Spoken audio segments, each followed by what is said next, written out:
Assalamualaikum warahmatullahi wabarakatuh. Halo Sobat Romansa, bagaimana nih kabarnya di rumah? Tentunya semoga sehat selalu dan puasanya lancar juga ya. Nah, Alhamdulillah pada kesempatan kali ini kita bisa berjumpa pada podcast Romansa episode ke-6 yang merupakan episode terakhir dalam podcast Romansa kali ini. Bersama saya Azrunda Veronica dan kita sudah didatangi oleh narasumber yang sangat luar biasa. Kita ada di depan kita, yaitu Ibu Haja Durin Nafisatin. Assalamualaikum warahmatullahi wabarakatuh. Waalaikumsalam warahmatullahi wabarakatuh. Iya, Ibu Durin ini merupakan salah satu guru pengampu mata pelajaran fikih pada Mansatu Blitar, dan juga beliau adalah pengurus dari Pondok Pesantren Nurussalam Ludoyo. Gimana Ibu kabarnya? Alhamdulillah, Ya. selama puasa sehat-sehat. Ini Lancar. akhir-akhir puasa gak begitu sehat ini. Alhamdulillah puasanya lancar ya Bu? Lancar, Iya. alhamdulillah. Baik, Sobat Romansa, pada beberapa pekan lalu kita sudah menyediakan beberapa pembahasan dari berbagai topik juga yang bisa kalian lihat pada YouTube Mansatu Blitar Official. Nah, pada kesempatan kali ini kita juga tidak kalah menarik lagi pembahasannya nih. Kita bakal membahas topik yaitu pernikahan dini dan dampaknya menurut sudut pandang Islam. Nah, kita bisa lihat bersama juga bahwa sudah tidak asing lagi dengan kasus ini, dan banyak kita dengar bahwa di area kita itu sudah banyak terjadi hal-hal seperti ini. Namun pada dasarnya mereka belum mengenai terlalu dalam bahwa pernikahan dini dan dampaknya itu seperti apa sih menurut sudut pandang Islam itu sendiri. Berharap pada podcast kali ini kita bisa mengulas bagaimana sudut pandang Islam mengenai pernikahan dini tersebut. Mungkin Ibu bisa menjelaskan mengenai pernikahan dini dan dampaknya menurut sudut pandang Islam. Oke, terima kasih. Dalam pada hari ini akan kami bahas masalah pernikahan dini. Sebelum kita membahas pernikahan dini, kita bahas dulu masalah pernikahan. Pernikahan adalah sesuatu yang tidak asing, dan sejak zaman dulu kala, sejak Nabi Adam itu pernikahan sudah ada. Cuman caranya yang berbeda. Harus nikah dalam artian pergaulan antara laki dan perempuan harus melalui nikah agar pergaulan itu halal. Masalah pernikahan ini sudah digariskan oleh Allah di dalam Al-Quran, surah An-Nisa ayat 3 yang berbunyi, Bismillahirrahmanirrahim, fankihu ma tobalakum minan nisa'i masna wa sulasa waruba fa in khiftum ala ta'dilu fawahidatan. Anjuran untuk nikah memang sudah digariskan dalam Al-Quran. Hukum nikah bahkan ada yang menunjukkan wajib, ada yang sunnah, ada yang makruh, bahkan ada yang haram. Nah, dalam Islam, dalam pernikahan itu sebetulnya tidak dibatasi umur. Tidak dibatasi umur, cuman dalam Islam itu ada hadis yang diriwayatkan oleh Abdullah bin Mas'ud yang berbunyi, ya maksaros sabab manistato'a minkumul ba'ata falyatazawwaj fa innahu aghaddu lil basar wa ahsanu lil farj wa man lam yastati fa alaihi bisawm fa innahu lahu wijaun. Di sini digariskan ya maksaros sabab. Apa tuh maksudnya? Wahai pemuda. Nah, ini kalau kita kaji, pemuda itu umur berapa? Coba ini ya. Ya, ini hadis ini sebetulnya tidak membatasi umur berapa sih harus menikah atau dibolehkan nikah. Tapi kalau dilihat hadis ini ya maksor sabab. Lanjutnya manistato'a, istito. Barang siapa yang mampu nikah ini dipandang dari berbagai sudut. Mampu secara fisik, mampu secara mental, mampu secara biaya, itu memang ada anjuran untuk nikah. Untuk apa? Fa innahu aghaddu lil basar. Dengan nikah itu bisa memejamkan mata. Dalam artian ini lakopnya kepada laki-laki pemuda. Ini orang kalau sudah menikah mungkin memandang perempuan lain itu sudah beda. Oh ya, saya sudah menikah, saya sudah punya istri gitu. Bahkan dalam hadis ini wa ahsanu lil farji untuk apa? Menjaga kemaluan. Ada tempat penyaluran seksual yang halal. Namanya kebutuhan seksual setiap orang punya. Nah, lewat nikah mereka bisa menyalurkan kebutuhan seksualnya dengan cara yang halal. Wa malam yastati, bagi yang belum mampu, mungkin usianya sudah mencukupi, tapi secara biaya jika belum, seandainya punya istri, dia belum mampu memberi makan atau membelikan apa anjurannya? Fa'alaihi bisaum, hendaknya berpuasa. Ini hari ini tepat puasa ini bagi pemuda-pemuda yang pengen rabi terus belum keturutan, ini termasuk mencegah ini ya. Bisa puasa. Ini fa innahu lahu wija, dengan puasa itu bisa meringankan syahwat. Gitu loh. Jadi keinginannya itu kalau nggak puasa istilahnya perut kenyang, ini nyawang wong kabeh hayu. Ada, saya dulu punya teman katanya pokok warak nyawang perempuan manapun cantik katanya. Ini kan bahaya ya. Bahaya sekali ini. Dengan puasa maka dia bisa menahan syahwatnya. Hadis ini diriwayatkan oleh muttafaqun alaih, Bukhari, Muslim. Bagaimana dengan pernikahan dini yang sekarang marak? Ya. Apa di dalam Islam itu ada larangan khusus dilarang menikah umur sekian? Tidak ada. Rambu-rambunya, nah gitu. Rambu-rambu kalau harus nikah sekian, usia sekian tidak ada. Cuman undang-undang pernikahan di Indonesia yang diperbarui tahun 2019 kemarin, pernikahan hendaknya dilakukan minimal usia 19 tahun, baik laki-laki maupun perempuan. Sebelum tahun 19 dulu itu pernah undang-undang tahun 74 itu perempuan usia 16 tahun, laki-laki 19 tahun. Salah satu dari kompilasi hukum Islam itu adalah masalah pernikahan. Negara menyerahkan sepenuhnya kepada setiap pemeluk agama dalam hal urusan nikah. Cuma negara mempunyai undang-undang tersendiri dan bisa mengeluarkan kredensialnya, mengeluarkan yang disebut dengan buku nikah itu sebagai bukti bahwa mereka sudah menikah. Dan alhamdulillah dengan adanya negara ikut campur dalam hal urusan pernikahan ini, di situ ada yang namanya taklikut talak. Seandainya orang itu hanya melakukan nikah siri, gak ada yang namanya buku nikah. Seandainya terjadi ketidakharmonisan keluarga, selama suami tidak menceraikan istrinya, istri sampai kapanpun tidak akan bisa cerai. Itu kalau nikah yang marak disebut nikah siri. Sebetulnya nikah siri itu gak ada loh mbak. Nikah siri itu nggak ada. Maksud nikah sembunyi-sembunyi kan enggak juga. Itu hanya istilah yang populer di masyarakat kita. Iya. Dengan nikah negara istilahnya ya. Nikah itu katakan kalau Islam ya silahkan aja nikah sesuai dengan aturan agama Islam. Nah, laporkan ke negara. Nanti negara yang mengeluarkan sertifikat nikahnya.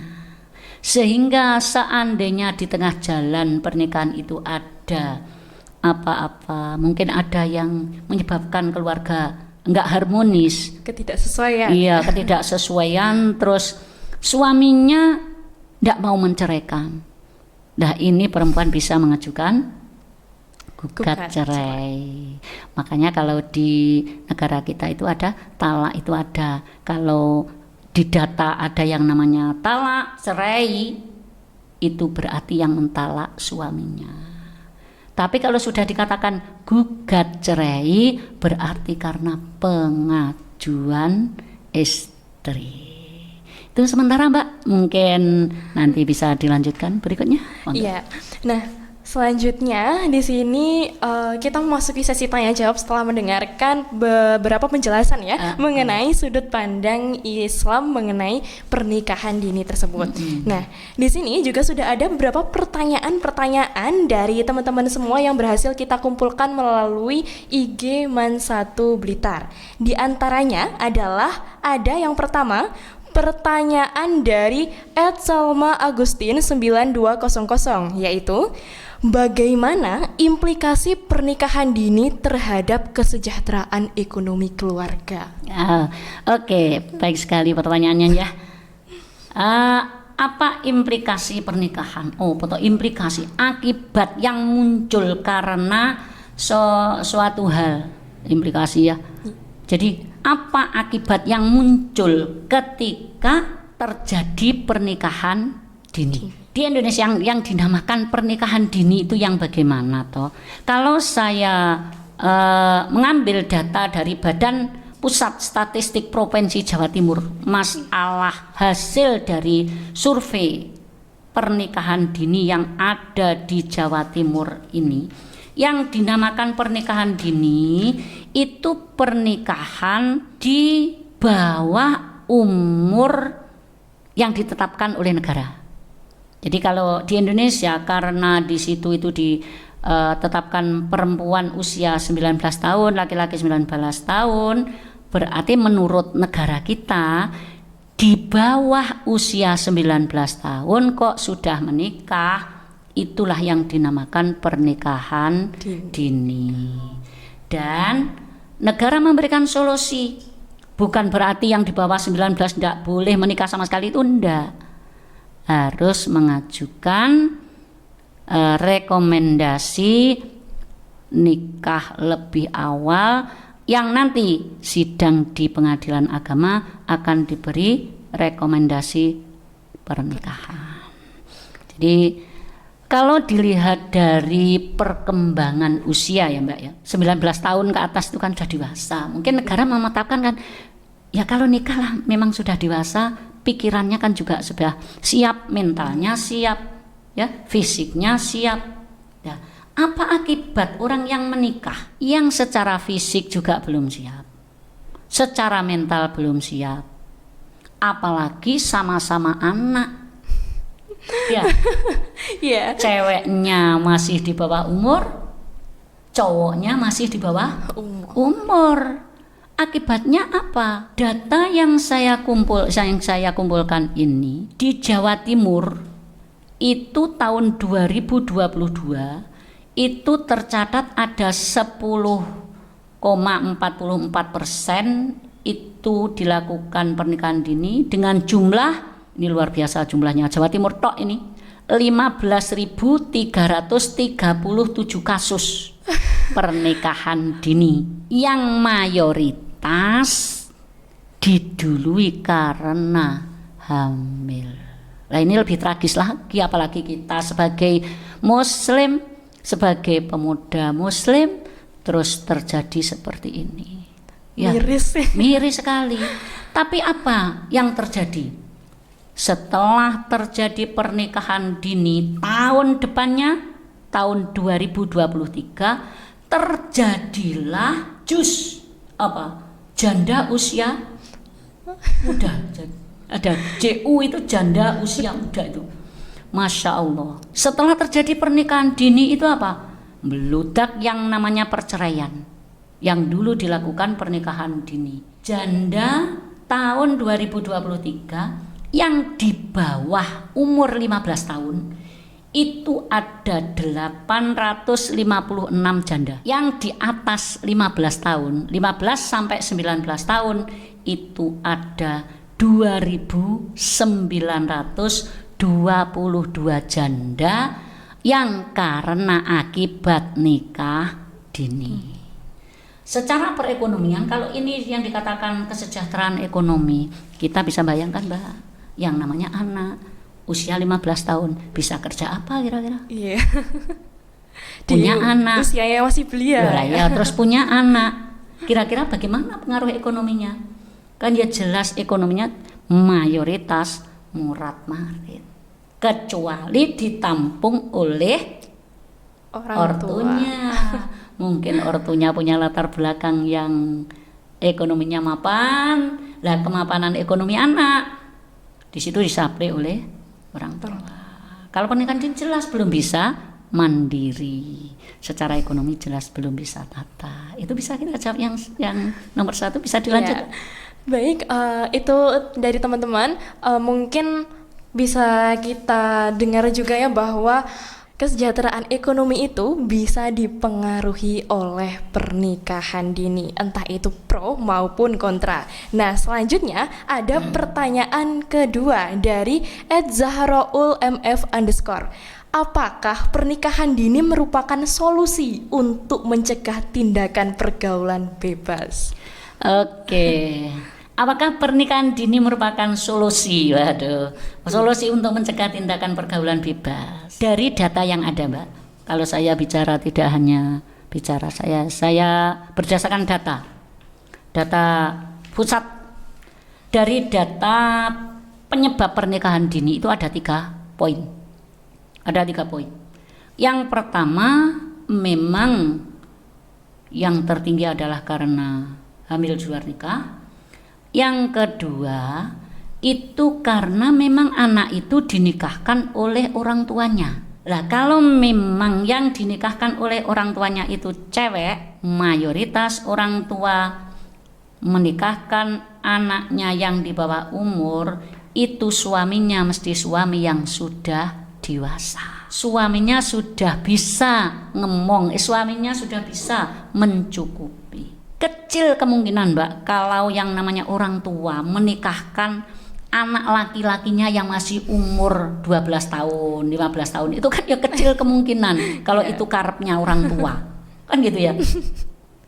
Jadi memang ada, apalagi Madura itu masih anak-anak itu masih anak-anak sudah dinikahkan. Tapi memang calonnya ini, dan itu boleh, apalagi yang menikahkan wali mujibirnya. Ngerti wali mujibir? Iya. Wali yang bisa menikahkan anak perwaliannya tanpa seizin anaknya. Itu boleh memang. Ya bisa kita lihat, kecil kemungkinan anaknya cewek usia 12 tahun dinikahkan dengan laki-laki usia 13 tahun tanpa ada sebab yang mengharuskan, kayak kecil kemungkinan terjadi seperti itu. Bisa jadi solusi kalau yang menikahkan memang orang tuanya. Yang ketiga Mbak, tadi kan 1 karena kehamilan lebih dulu. Iya. Yang kedua karena memang orang tua sakit, takutnya orang tua. Anak saya kalau gini terus bebas, waduh, ini daripada orang tua ini yang menghabiskan hati, ini ada yang menanyakan, dikasihkan aja. Yang ketiga itu karena anak malas, nggak mau sekolah lagi Mbak. Sudah malas dengan HP, dia nyaman, dia bermain HP, dia kalau suruh berpikir untuk sekolah sudah malas. Ini bahaya sekali ini. Kita bicara tidak hanya saat ini Mbak, kita bicara beberapa tahun ke depan. Kalau sampai sekarang itu terjadi banyak anak yang lahir di luar nikah, apalagi yang dilahirkan oleh yang masih anak juga, anak melahirkan anak. Kira-kira 15 tahun, 16 tahun yang akan datang, yang anak-anak sekarang ini sudah jadi pemuda, kayak apa kira-kira pemudanya? Itu yang perlu kita siapkan. Padahal dalam surah An-Nisa ayat 9 itu dijelaskan. A'udzubillahi minasyaitonirrajim. Wal yakhshal ladina law taraku min khalfihim dzurriatan di'afan khafu alaihim. Ini peringatan dari Allah. Janganlah kalian meninggalkan keturunan yang lemah. Jangan meninggalkan keturunan yang lemah, baik keturunan yang lemah secara fisik, keturunan secara mental, keturunan secara ekonomi. Karena apa? Keturunan secara ekonomi. Fakru yurisul kufro. Fakir itu bisa mendekatkan kekufuran. Itu loh. Fakir bisa mendekatkan kekufuran. Orang yang secara ekonomi lemah, Mbak, lemah. Coba sekarang cari aja sampel. Cari di masyarakat kita yang secara ekonomi lemah tapi ibadahnya luar biasa. Kira-kira berapa persen? Atau nemukan apa enggak kira-kira? Yang nyambut gawe itu amel tapi salate wonten ngibadahe wapi menen jamaah ra tau telat. Ini coba aja survei. Ada ndak menemukan apa tidak? Nah, banyak ndak orang yang secara ekonomi mapan. Secara ekonomi mapan, tapi ibadahnya baik, jamaahnya rutin, sedekah banyak. Ada ndak? Banyak kan. Nah, makanya kita ini kalau bisa jangan meninggalkan keturunan yang lemah, baik lemah fisik maupun secara lemah ekonomi. Ya. Baik, untuk selanjutnya ada pertanyaan ketiga dari @serika_eca_. Apakah hamil di luar nikah itu dapat disebut dengan takdir? Waduh, ini menyongsong takdir. Kita tahu, Mbak, takdir itu kan ada dua sih ya. Ada takdir mu'alaq, ada takdir mubrom. Takdir mu'alaq ini kan takdir yang masih digantungkan. Takdir yang kita bisa berusaha. Kalau takdir mubrom ya takdir yang memang sudah digariskan dan yang terjadi. Kita ditakdirkan sebagai perempuan ini ya sudah yang namanya takdir mubrom nggak bisa dirubah. Iya. Tapi kalau yang namanya hamil di luar nikah, coba bisa nggak kita usaha untuk tidak seperti itu? Kan bisa juga. Bisa. Jangankan kita balak aja yang mungkin suatu saat kita itu ini maunya jatuh, itu kan juga ada tuh penangkalnya sebelumnya. Mungkin aja sholat tolak bala, mungkin aja sedekah. As-shadaqatu lidaf'il bala. Jatuhnya tetap akibatnya berkurang. Loh ini masuk aku ngelakuin ini ya takdir ini. Waduh. Itu namanya orang yang ditakdirkan jelek.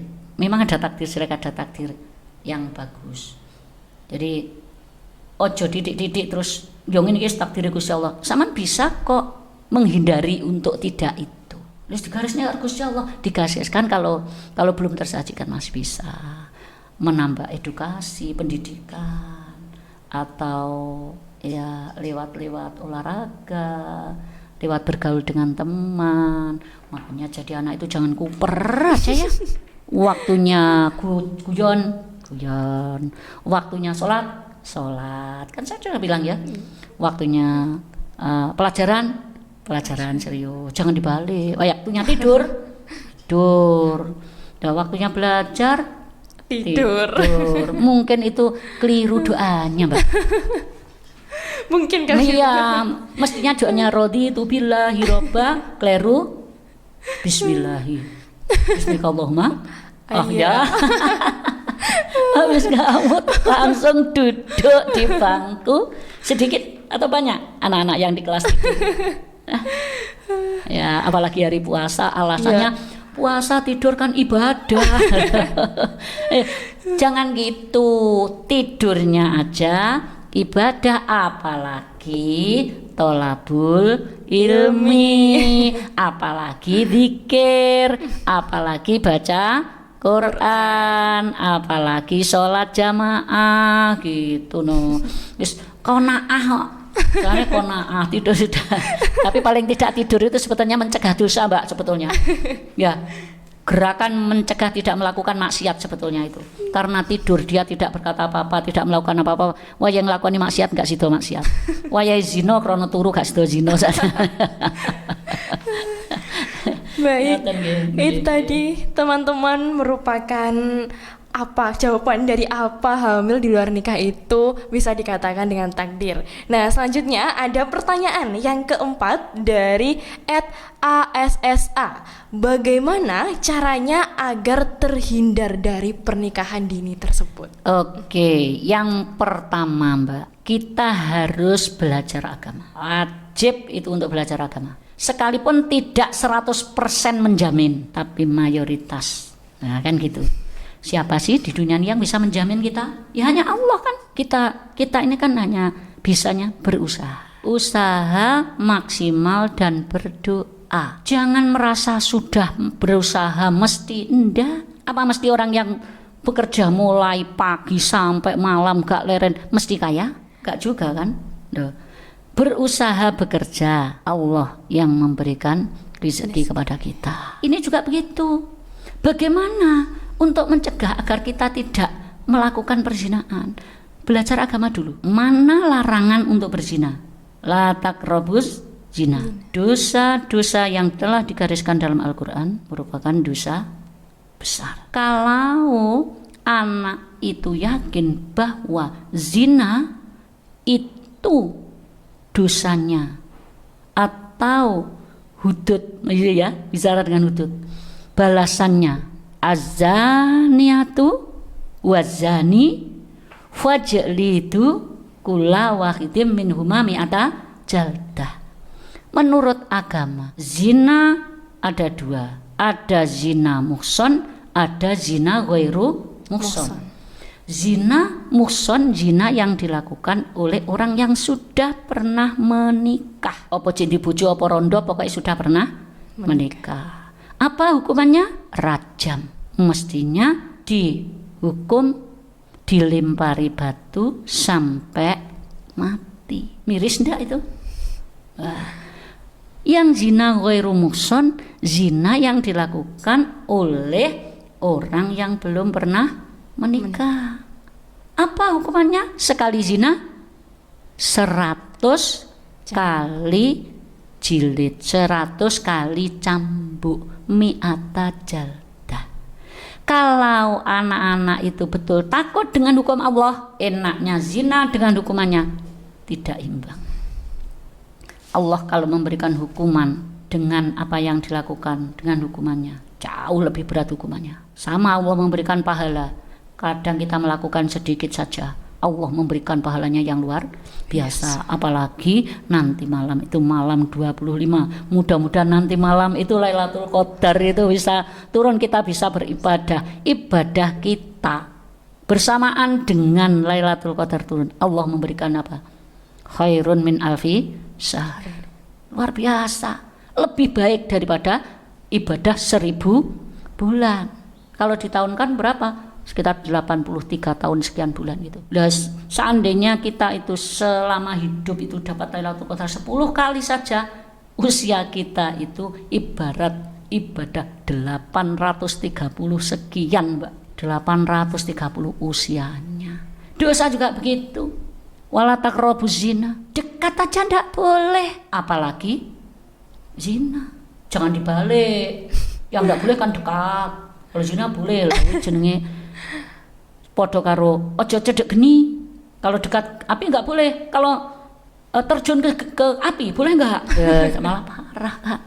Ya, ini kalau untuk mencegah agar kita tidak berbuat zina seperti itu. Untuk secara ilmu.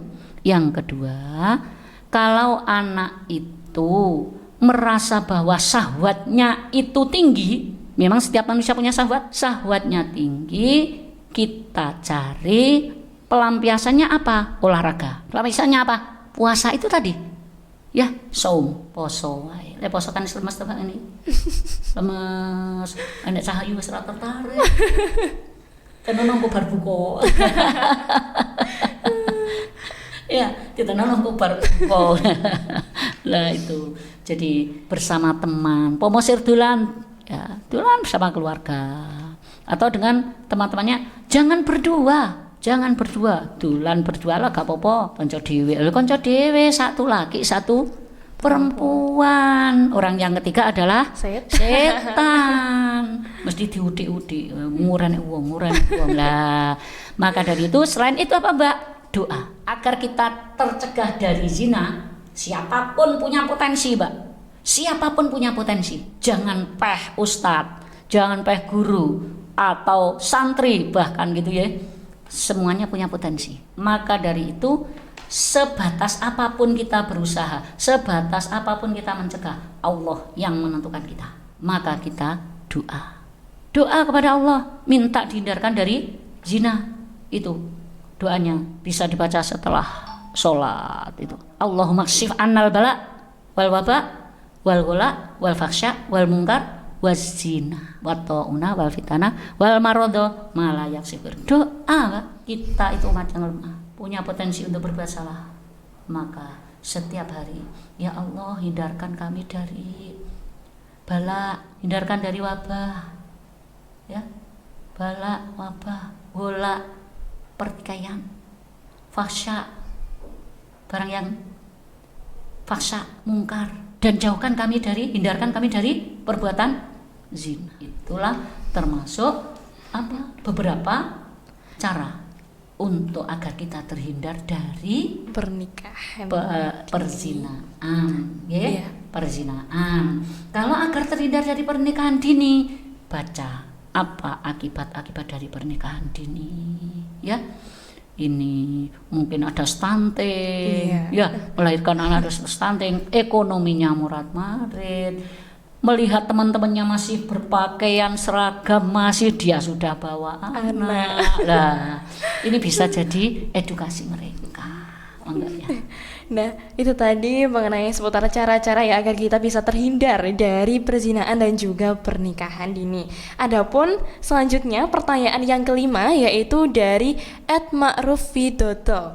Bagaimana komunikasi interpersonal orang tua dan anak dalam menyikapi nikah dini? Oke. Komunikasi interpersonal, komunikasi antara dua orang atau lebih. Komunikasi antar anak dengan orang tua.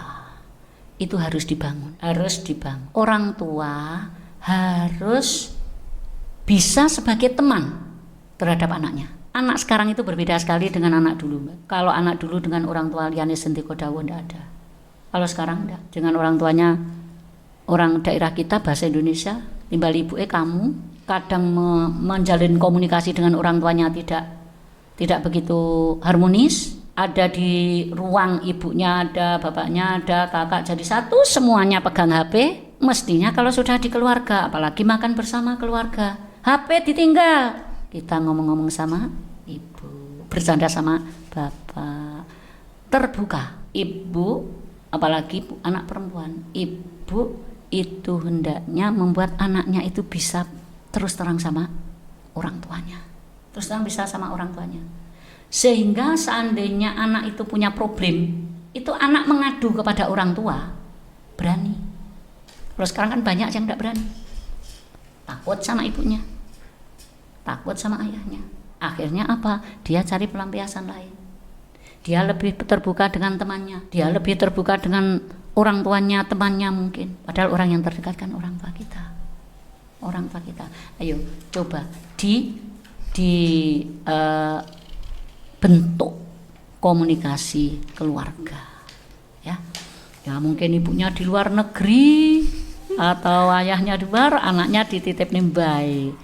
Wah, yang penting seneng tuh kok nih HP, sepeda motor, wah, ibu kondur, waalaikumsalam warahmatullahi wabarakatuh. Kalau memang ditinggal orang tuanya, itu akan lebih selamat. Masukkan ke pesantren yang di sana notabene-nya ada Pak Yai, ada Bu Yai. Mungkin komunikasi antara laki perempuan juga sangat terbatas. HP tidak diperkenankan, ya. Itu akan mengurangi. Apa menjamin? Kita nggak bisa menjamin. Paling tidak akan mengurangi, dan pembentukan karakter anak di pesantren mungkin lebih efektif. Untuk data sekarang, Mbak. Data sekarang itu kalau saya lihat anak yang hamil di luar nikah, anak usia SMP ke bawah dengan anak SMA jauh lebih banyak anak SMP. Ini buktinya ya, Blitar ini data dari statistik Badan Provinsi Jawa Timur di Blitar itu menunjukkan bahwa selama tahun 2023 kemarin itu ada 319 anak nikah dini. Yang usia 17 hanya 3 anak, usia 18 2 anak, usia 19 15 anak. Jumlah Di atas 17 tahun hanya 20 anak dari 319. Jadi yang 999 yang nikah anak di bawah 16 ke bawah. Perhatikan ini. Karena apa coba Mbak? Kenapa anak SMP jauh lebih banyak dibandingkan anak SMA? Anak SMP itu kalau dikategorikan remaja berapa Mbak? Masih golongan 1 ya. Ya, oke. Golongan 1, remaja 1 kan? Ya. Remaja 1 usia 14 sampai 16. Usia 14 itu sebetulnya kalau Islam usia batas terakhir balik kan? Usia batas balik itu kan 14. Bagi perempuan 14 tahun haid atau belum balik. Tapi sebelum 14 tahun, katakan 9 tahun kok sudah haid, maka dia sudah balik. Oh, anak yang sudah balik, dia sudah bisa reproduksi. Anak ini masih suka nerok nih. Apa nerok nih? Ikut-ikutan, menirukan. Dia hanya punya senang sesaat, belum bisa mikir akibat. Seneng tok, akibatnya dia gak ngerti. Sehingga dia melakukan itu hanya pelampiasan senang. Oh, saya melakukan zina, ini akibatnya piye? Akhirnya terjadi kehamilan. Nyaris anak SD, lakinya SD, perempuannya SD, ada itu. Ini akhirnya karena sudah terjadi kehamilan, otomatis orang tua mengendaki mereka harus dinikahkan. Kalau anak SMA beda. Apa berarti anak SMA itu tidak terjadi perzinaan? Loh, juga banyak terjadi perzinaan, tapi mereka sudah bisa mikir akibat. Oh, orang itu kalau melakukan perzinaan berarti hamil, dia sudah punya rambu-rambu amrih nggak hamil bagaimana? Bukan berarti perzinaannya nggak ada. Nah, ini kita sebagai generasi muslim yang kita cegah bukan kehamilannya, tapi yang kita cegah adalah perbuatan perzinaannya. Ini nyari sekali Mbak. Ini Masya Allah Blitar aja sekian. Sangat luar biasa. Makanya ada 319 itu kira-kira 10-15 tahun yang akan datang anak sekian ini kan jadi pemuda, jadi remaja. Kayak apa? Remaja nil hasilnya seperti itu kayak apa? Makanya generasi muslim itu saya penasaran, generasi muslim yang dewasa yang nikah itu ya. Itu kalau punya anak jangan hanya 1-2 lah. Anaknya paling enggak ya 5. Lalu sekarang anak 5, 6. Orang sekarang kalau suruh punya anak 5 itu, hah? 5. Loh, kalau orang yang baik-baik ya tidak mau punya anak yang banyak terus didominasi seperti ini, generasinya kan ya tidak imbang nanti ya. Monggo yang sudah siap untuk menikah ya wis istitok udah jadi guru ya, udah punya penghasilan, sudah mampu, semoga cepat dipertemukan jodohnya oleh Allah gitu. Ya, oke. Lanjut, ini kita ada pertanyaan ke-6 dari @adiba azahra 5. Pernikahan dini disebabkan oleh faktor ekonomi dan orang tua. Bagaimana sikap kita dengan hal itu menurut sudut pandang Islam? Di sini ini katanya pernikahan dini karena ekonomi orang tua. Ini kok rasanya ya kecil sekali ya Mbak, yang karena orang tuanya tidak punya terus anaknya nikah dini itu toh umpama ada itu prosentasenya amat sangat kecil, jarang sekali. Sekali kenakalan anak sekarang karena pernikahan dini dan diakibat dari kehamilan mayoritas kan karena kenakalan anak kan, karena kenakalan anak. Yang namanya kenakalan anak itu tidak hanya didominasi dari orang yang nggak punya, bahkan karena kadang ekonomi lebih ya anaknya bisa tidak kena.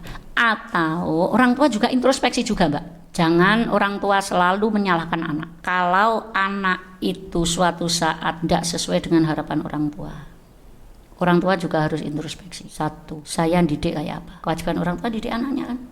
Kalau didiknya sudah baik-baik, mungkin ya wis sekolah dinia, mungkin sudah ngaji. Nomor 2, makanan yang diberikan anaknya apa memang sudah benar-benar makanan yang halal. Ini membawa dampak yang luar biasa. Ini hasil yang dimakan anak itu apa memang benar-benar sudah halal yang menyebabkan anaknya mungkin suatu saat ada kenakalan. Hanya introspeksi. Oh, saya introspeksi, sudah saya nggak pernah memberikan makan anak saya yang tidak halal.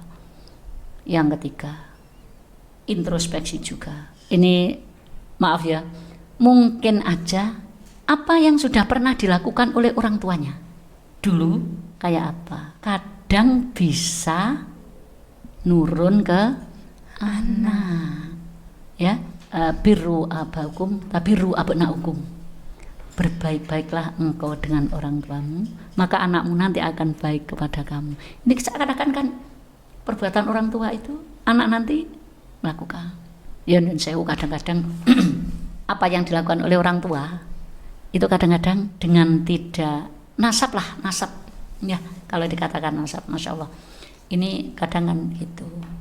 Jadi kita juga nggak boleh membanggakan nasab itu, nggak boleh, cuman ya memang terbawalah yang namanya pribadi orang tua. Wong anak itu tidak banyak, tidak jauh dari fotokopi orang tua.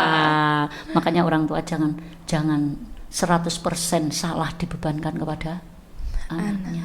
Kayak apa mimpinnya, kayak apa memberikan pendidikannya, kayak apa dia membiayai. Oh, anakku ki biayanya selalu kurang, akhirnya dia menjual diri dan sebagainya, mungkin ada. Tapi kalau pernikahan dini itu mungkin ada dari ekonomi lemah, itu prosentasenya amat sangat kecil. Sangat sedikit ya bisa dibilang. Nah, prosentasenya kecil, tergantung mental dan pengetahuan agamanya. Tapi juga ada loh Mbak, yang memang juga pengetahuan agamanya bagus, tapi dia juga melakukan seperti itu juga ada. Makanya itu tadi kembali kepada introspeksi juga. Yang tidak kalah pentingnya, orang tua setiap hari, setiap waktu mendoakan orangnya, mendoakan anak, tidak ketika anaknya sudah besar, mulai dari kandungan, bahkan mulai dari kumpulnya suami istri itu didongani. Prenatal, pendidikan ketika di dalam kandungan, ketika lahir itu sudah dididik, altan, qomat, diakekoi dan sebagainya sampai tumbuh besar. Orang tua tidak boleh tidak mendoakan anaknya, harus selalu didoakan anaknya. Paling enggak ki anak sitok bedino Fatihah ya atas nama A, atas nama B. Itu usaha kita maksimal gitu ya Mbak ya.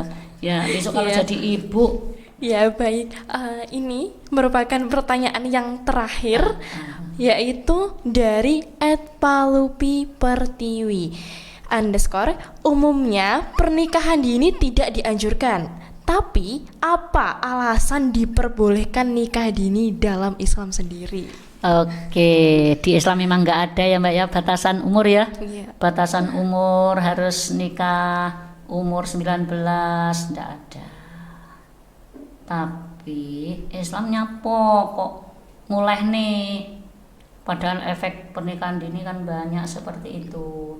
Itu saya kembalikan tadi seperti hadisnya dari Abdullah bin Mas'ud tadi, yang nikah itu laki atau perempuan Mbak? Yang nikah laki. Perempuan tuh nggak ada yang nikah. Perempuan itu dinikahi ya.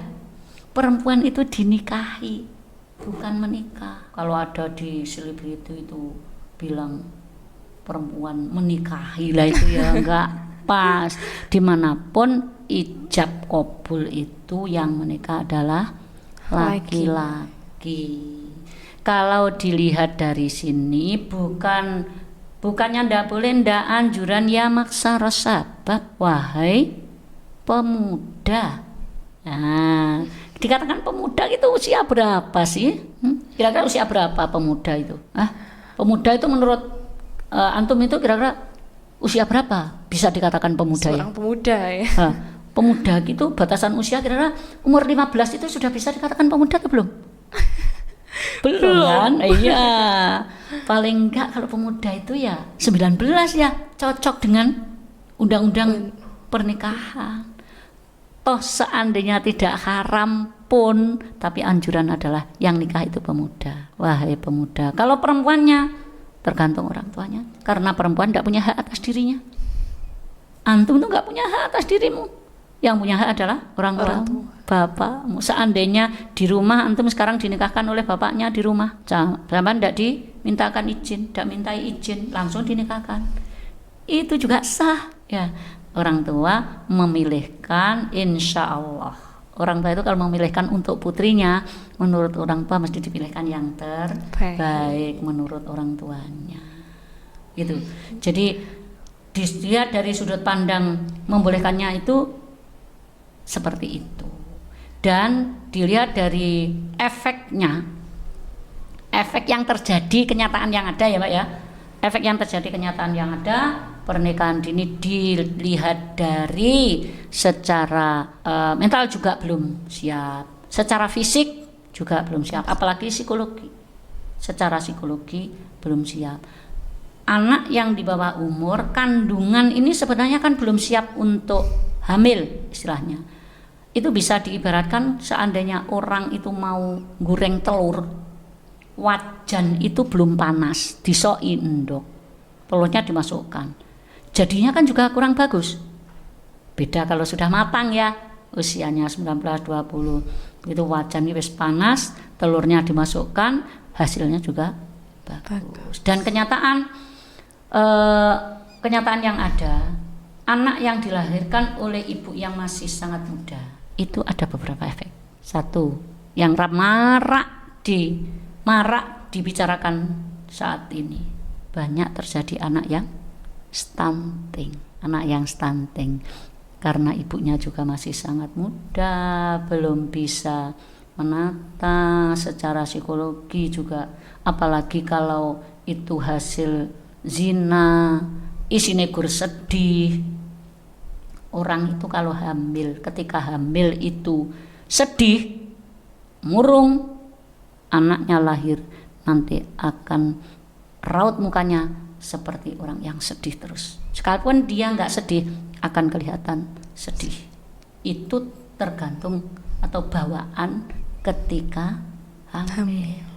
Kalau ketika hamil dianjurkan untuk banyak baca Al-Quran, ya dah, banyak baca Al-Quran. Banyak yang mengatakan kalau hamil itu Al-Qurannya yang dibaca surahnya apa? Surat Maryam, surah Yusuf gitu ya. Wah, ini juga sebetulnya bagus. Tapi kenapa harus surah Maryam? Biar cantik seperti Dewi Maryam, biar bagus seperti Nabi Yusuf. Masya Allah Mbak, yang namanya cantik, bagus, ini tidak jauh dari ayah ibunya. Gimana Wata? Kalau ibunya biasa-biasa, nanti anaknya sebagus Nabi Yusuf malah bingung, iki anaknya sopo. Itu juga bagus, cuman ada yang lebih bagus, yaitu surah Luqman. Surah Luqman itu, isi daripada surah Luqman itu adalah pendidikan. Ya bunaya la tusyrik billah. Wis nek jero weteng wis diomongi, anakku, jangan kau mensekutukan Allah dan sebagainya. Ya, itu surah yang paling bagus dibaca. Tapi yojo kuwi tok. Ya, katakan Al-Quran berapa kali gitu. Itu mungkin jadi agenda untuk baca surah itu, tapi yang lain juga dibaca. Demi generasi penerusnya lebih baik. Kita menginginkan generasi kita generasi yang lebih baik, karena suatu negara itu juga ditentukan oleh pemudanya. Gitu? Pemudanya kuat, baik, negaranya baik.